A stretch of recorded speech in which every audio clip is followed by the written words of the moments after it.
네, 2020년 1월 6일 월요일입니다. 2020년 들어서 처음 맞는 월요일이고요. 2020년 들어서 처음 올려드리는 시황입니다.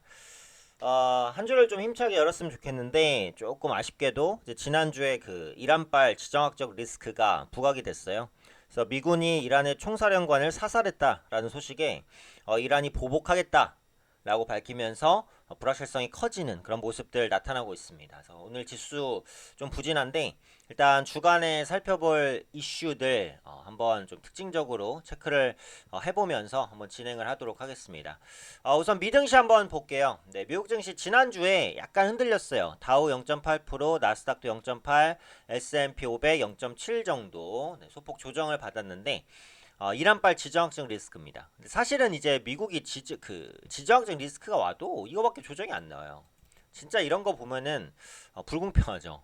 그렇죠? 오늘 코스닥은 장중에 한 2%까지 빠지기도 했는데 다우지수는 이제 그 상대적으로 덜 빠져요. 물론 오늘 밤에 조금 더 빠질 수도 있지만요. 좀 더 두고 보긴 해야 되지만.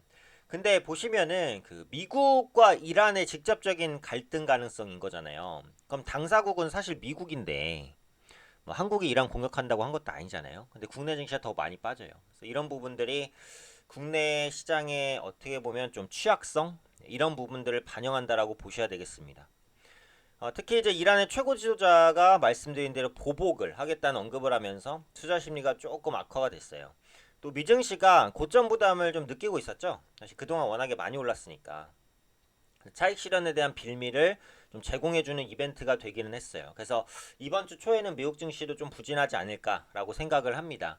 다만 이제 추세적으로 보면 안 깨졌어요. 네, 다우지수 상승 추세, 나스닥, S&P 500 다 안 깨졌어요. 상승 추세 다 이어가는 거거든요. 그래서 추세가 깨지는지 여부를 좀 보셔야 될 것 같아요. 또 하나 중요한 게 또 미국의 12월 제조업 PMI가 좀 안 좋게 나왔어요. 그러니까 요즘에 그 미국 지표가 전반적으로 좀 나쁘지 않았었는데 이번에 조금 부진하게 나왔단 말이에요. 그래서 이런 부분들이 시장에 다소간에 좀 부담을 줄 가능성이 있다라고 보여집니다. 그래서 그런 만큼 이런 부분에 대한 영향 확인도 좀 필요하고 주 후반에 비농업 부문 신규 고용 지표가 발표가 돼요. 그래서 미국 시장을 보시는 분들은 이 부분을 한번 좀 체크를 해보시면 되지 않을까 이렇게 판단이 됩니다. 자, 국내 시장으로 뭐 빠르게 넘어오면 혹시 뭐 지정학적 리스크 때문에 좀 밀리는 거죠. 코스피는 0.74%, 코스닥은 1.78% 약간 세게 밀리는 감이 없지 않아 있습니다. 일단은 이 부분이잖아요. 그 이란이 미국에 보복하겠다. 미국은 이제 보복 시 이란 핵심 지역 52곳을 때리겠다. 네, 강대강대치라고 봐야 되거든요. 물론 이제 미국은 이란과 대화를 할 수 있다라고 열어두기는 했어요. 네, 근데 뭐 이란이 그럼 대화하자 이렇게 나오진 않을 거잖아요. 그러니까 그런 부분들이 약간 좀 부담스러운 그런 위치에 있다라고 보셔야 될 것 같아요. 근데 이제 그런 부분이죠. 만약에 이란이 여기서 그 빠른 시일 내에 미국을 때렸어요. 어떻게 될까요? 트럼프가 또 가만히 있지 않을 가능성이 높죠. 그러면 미국이 또 이란을 때립니다. 이렇게 되면 어때요? 진짜로 전쟁 발발 우려감이 커지면서 증시에는 큰 악재가 될 거예요. 근데 이란이 일단은 보복을 하겠다라고 하고 보복하지 않을 수 있잖아요. 그 시나리오도 물론 가능성이 높습니다.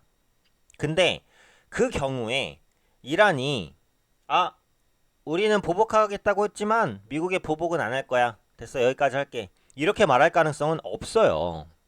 그쵸? 그 말은 뭐죠? 시장이 이거 보복할까 안 할까 보복할까 안 할까 이런 걱정을 계속 안고 간다는 겁니다. 그 말은 뭐죠? 이 이란발 리스크가 단기에 해소될 가능성은 크지 않다라는 거예요. 그 부분을 기본적으로 염두하고 보시는 게 맞겠죠. 그리고 이게 어쨌든 지정학적 리스크니까 안전자산의 흐름을 보시는 게 좋아요. 금 가격 같은 경우 지금 보면 금 가격이 다시 한번 급등을 하고 있습니다. 전고점까지 왔잖아요. 그래서 안전자산 가격 계속해서 상승한다. 전고점 뚫고 그러면은 이거 이란 리스크가 생각보다 조금 크네 이렇게 해석할 수도 있어요. 근데 그렇지 않고 금 가격이 좀 안정이 되고 뭐 글로벌 안전자산 중에 또 하나인 엔화, 뭐 달러 이런 것들이 안정이 된다면 생각보다 이란 리스크가 크지 않을 수도 있겠구나 이렇게 이제 시장이 해석할 수도 있어요. 그래서 이런 부분들이 부각되면 다시 이제 지수가 조금 더 안정을 찾을 수도 있으니까 안전자산에 대한 흐름을 보시는 것이 좀 중요하지 않을까 싶습니다. 그래서 이랑 관련된 이슈는 여기까지 정리를 한번 하고요. 추가적으로 이제 확인할 부분이 삼성전자 4분기 잠정 실적 이번 주 나옵니다. 삼성전자 잠정 실적. 지금 컨센서스를 보시면요. 영업이 6.5조에서 6.8조 사이입니다. 그래서 지금 기대감은 어쨌든 크진 않아요.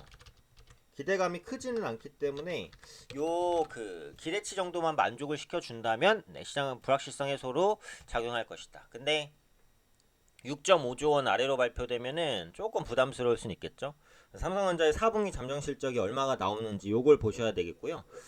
두 번째로는 이제 그 CES죠. CES 2020. 네, 역시 이번 주에 시작이 됩니다. 여기서 무슨 삼성전자도 당연히 참여하고 그다음에 뭐 항공업체, 자동차 업체 엄청나게 많이 참여를 해서 기조연설도 하는데 어쨌든 가장 중요한 건 IT 부품이라고 봐요. 왜냐면 여기서 폴더블 스마트폰, 5G 스마트폰, 새로운 스마트폰들이 아마 많이 공개가 될 거거든요. 그러면 그런 부분에 대한 초점을 받을 수 있는 것은 아무래도 IT 부품주가 될 가능성이 있는 거거든요. 그렇기 때문에 현재 시점에서는 이제 IT 부품주에 대한 관심이 좀 필요하지 않을까 싶어요. 그래서 결론적으로는 이 이란 리스크가 시장을 좀 압박할 가능성이 높습니다. 이번 주는. 다만 장기화되고 급락시키진 않을 거예요. 그래서 만약에 시장이 과민 반응하면서 급락한다. 이러면은 그때는 오히려 조금 저가 매수를 한번 생각해 볼 수 있는 계기가 되지 않을까. 그러니까 예를 들어서 지수가 뭐 코스닥 기준으로 보면은 한 600포인트, 630에서 640포인트 수준까지 하락한다라고 한다면 저가 매수가 들어올 가능성은 있다라고 보니까요. 보수적으로 보되 너무 크게 우려하지 말고 앞으로의 추이를 보자라는 관점입니다. 그래서 이번 주 이벤트는 삼성전자 잠정 실적 발표, CES 2020 이 두 개가 가장 중요하다라고 생각하니까 이 두 가지 이슈에서 투자에 대한 힌트를 찾아보시면 좋지 않을까. 말씀드린 대로 CES에서는 새로운 스마트폰 형태의 스마트폰들이 나올 것 같으니까 IT 부품주 좀 눈여겨보자. 이렇게 말씀드리겠습니다. 그래서 이번 주 만만치 않은 시장이 될 수도 있는데요. 시장에서 등락은 자연스러운 것입니다. 하락장에서는 기회를 찾고 상승장에서는 차익 실현하는 그런 유연한 매매를 하시기 바랍니다. 이번 주도 성투자하시고요. 저도 열심히 추가적인 자료들 업데이트하도록 하겠습니다.